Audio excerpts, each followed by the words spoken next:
இப்போது நிறைய பேர் என்கிட்ட சர்க்கரை வியாதிக்கு மருந்து வேணும்னு கேட்டுட்ருக்கீங்க.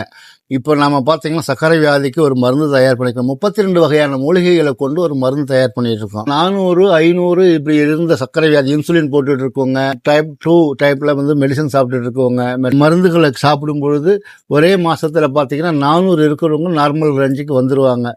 ஆரம்ப நிலையில் சர்க்கரை வியாதியில் இருக்கிறவங்களுக்கும் பார்த்தீங்கன்னா இது தொடர்ந்து ஒரு 6 மாதம் எடுக்கிறாங்கன்னா அவங்களுக்கு வாழ்நாள சர்க்கரை வியாதிக்குன்னு எந்த மருந்தும் எடுக்க வேண்டியதில்லை. ஒரு 6 மாதத்தோடு நிறுத்திடலாம்.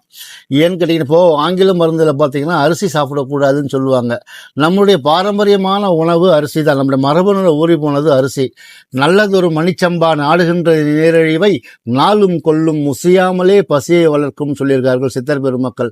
அந்த மாதிரி அரிசி சாப்பாடு சாப்பிட்றது ரொம்ப முற்றிலும் நல்லது. நீரழிவு வியாதிக்கு மணிச்சம்பா என்கின்ற சம்பா அரிசிகளை சாப்பிட சொல்கிறாங்க. அது இப்போ கைக்குத்தல் அரிசி ஏற்படுத்தப்பட்ட உணவுகளும் நாகரிகமான முறையில் குக்கர் டபுள் டைம் பாலிஷ் பண்ண அரிசியும் நம்ம சாப்பிட்றதுனால நீரழிவு சீக்கிரமாக நமக்கு நிறைய வருது.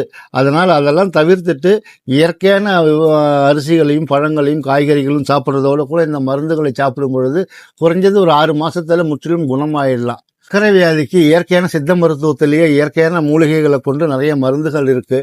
கேட்டிங்களா? வாங்கி பயனடைங்க. நன்றி, வணக்கம்.